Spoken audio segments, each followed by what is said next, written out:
Hi everybody, welcome back to the Snake Pit, and I'm here with another hero to cover, and today we are going to talk about Frigg. So Frigg is a Season 3 hero, fast mana speed of the rogue class, which is awesome because she will occasionally dodge some attacks. And there's always been a big debate about where she's best played. There's no debate about whether she's a good hero or not. She is, but often enough, a lot of people will say no. She's best at tank, best at flank, best at wing.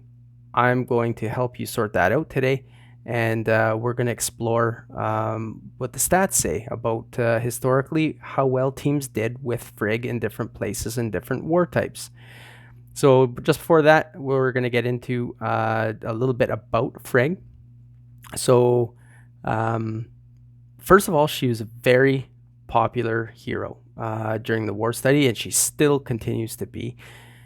During my war study, she was used on 372 different teams, war defense teams. So that was quite a bit. That's the 19th most out of all the heroes. And there's 263 different heroes that were used during this war study time. So if that's any indication, she was used quite extensively. Her stats are fairly balanced between attack and defense. So you can kind of go either way with that, depending on how you want to play her. You could pick a talent path that will go, defense HP for if you're going to tank with her, or a full out attack as much as you can so that she hits hard from the wing. This is important, and I think that these videos are going to be helpful for you as well, in the sense that you can see where she's effective the most. So it can also help you gear the talent path in the appropriate manner as well. So Frigg, she does 100% damage to all enemies. That's the baseline. So she can also do 18% more per green tile that's on the board at the time, up to a maximum of 244% damage to all enemies. And just in case you're wondering, that is 8 tiles. So 8 tiles on the board to max her out on the attack side. The other thing she does is she reduces the enemy's defense by 8%. 8% is not much. Now, it can go up by 3% more per tile that's on the board, green tiles, up to a maximum of minus 44% defense for that ailment. That one takes 12 tiles to max out. So, these are both useful things, the attack part and the defense down. But without tiles on the board, this is, she's kind of mediocre in both those categories. So this will affect the way that you play her. And I'm going to touch more on that after. But certainly on offense, and, I focus in on defense, but on offense, she may not be the hero that you think, she may not live up to that pedestal height that people place her on. Don't be shocked, because on offense, by the time you charge her up, if you go to fire her off, her special once it's charged, you're not going to get big results out of it. You have to be patient. And just like you have to be smart on offense with her, you need to be smart with her on defense. But there is a big payday for it. So let's get into it. I'm going to show you what I'm talking about when I wrap this up, and throughout each war type. So let's get into the first war type right now. All right, we start off with Arrow Barrage like we normally do. And the orange triangle is a depiction of the average survivability rate of all heroes in this war type, which is 31.8% survivability rate. And we see right away at tank, she doesn't do so well. She's still average, but she's almost in the red. She comes in at 30% even. She's not doing so well at arrow barrage at the tank. On flank, however, still average, but on the high side of average. Does pretty well on flank. And on wing, 37.0%. Wow, that is a big jump. And, you know, this is a war type that favors multi-target attackers on the wing. I've talked about this many times. I'll bring it up again just because it's relevant to Frigg, is that the arrows are going to do the work. By the time Frigg charges up, they may be down far enough that Frigg can take some or all out. So it's important to have these multi-target attackers on the wing, and this again supports that theory, and we see Frigg doing excellent in that position. She's used quite a bit in each of these positions, so not a bad choice. Attack boost. So attack boost, very similar triangle that we saw in the last one. And at tank, on average, right, just a little above average, but nothing great to write home about. And she's been used 41 times there. That's the 5th most used tank in attack boost out of 111 heroes that were used there.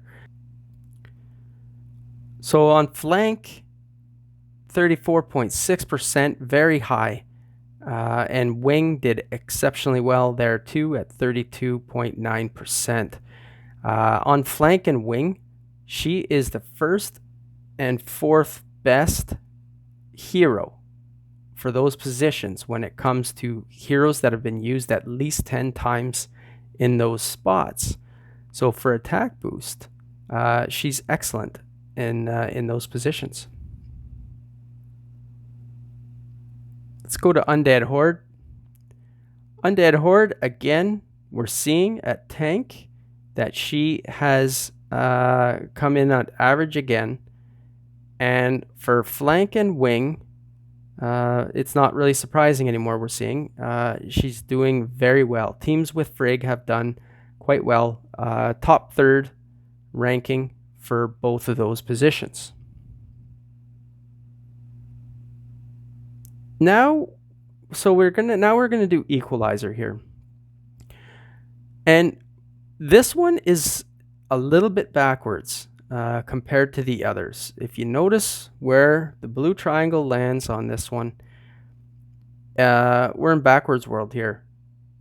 The tank is actually doing very well in this one, and the wing is the average one. And you know, I would say, well, this isn't so weird if there was only 1 or 2 instances, because anything can happen. It's over time. But we've got 35 occurrences at tank and almost 20 at wing. It's a little strange to me, and I'm not sure why this is. But clearly she's good at tank, good at flank, and you know, right on average for wing. But why is it backwards like this in Equalizer? The only thing I can think of is that the timing, a typical timing of the tiles to charge up a hero for a fast hero could be that that hero is ready to charge after the first Equalizer happens. And, you know, and then that special, her effects are essentially just going to run its course as per normal. I don't know if this is true or not. It's the only thing I can think of. If you have an idea of why it kind of flip-flops here, I'd be happy to hear what your views are on it. But here are the numbers. And now let's go to Rush. So here we go. This is a perfect example. It highlights exactly what I said before, and it's about people bringing fast heroes to a rush war. Frigg is a quality hero, does very well in those other war types. But then you bring her to this arena of fast mana, and she's already got a special that depends on is highly dependent on how many green tiles are on the board. So she's pretty weak on her regular special anyways. And now she's up against the likes of heroes that have very, very destructive specials and are at the same very fast mana speed. She is way under on all of these, and it's not a surprise.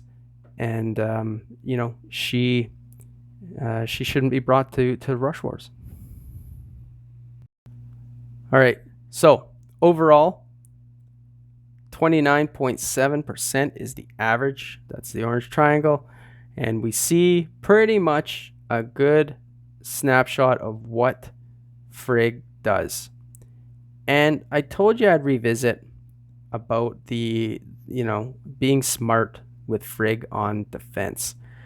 So when people say that she's not a bad tank or she's good at tank, yeah, okay, she's good if you're happy with average. That's where she sits. 130 times used, she's still at average, okay? So for every exceptional performance that a team has had with Frigg at tank, there's been an equally bad one on the other side of the spectrum, for that team. So not really recommended at tank unless that's all you've got. For flank and wing, okay, we're talking 31.9%, 32.5%. It is above the average. Comes in ranked at 31 in both of those categories, so the upper third. So, is she exceptional? No, but she's definitely good. Okay, and now let's get into that smart part. So, what is important to know about the special, I mentioned it a couple times already, is that the strength of the special is dependent on how many tiles are on the board. Remember, it's very weak baseline, but it goes up a certain percentage or a certain damage amount depending on how many green tiles are on the board. So you've got to think about what the other team is going to be stacking up against you, or what you can force them to stack up against you. Frigg is going to be best used on flank or wing when a red tank is used.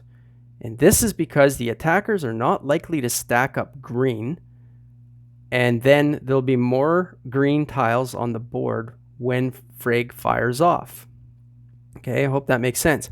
So conversely, the worst thing you can do probably with Frigg is to put Frigg on the flank or the wing when a blue tank is present, because there's a good chance the other team is going to stack up some greens to, at least a few, to make quicker work of that tank, and all those green tiles are going to get used up, and they're going to target those.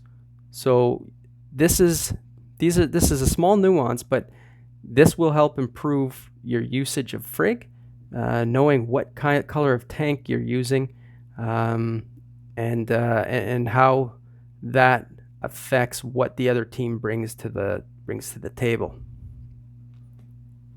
Okay, so that's it. Again, I tried to get through this one quickly. I know that some of the videos go long, so I'm going to try to keep shortening them up. I hope you enjoyed this one about Frigg, and she's great on the flank, great on the wing, not so much at tank. So for all those people that are saying she's a great tank, she's a good tank.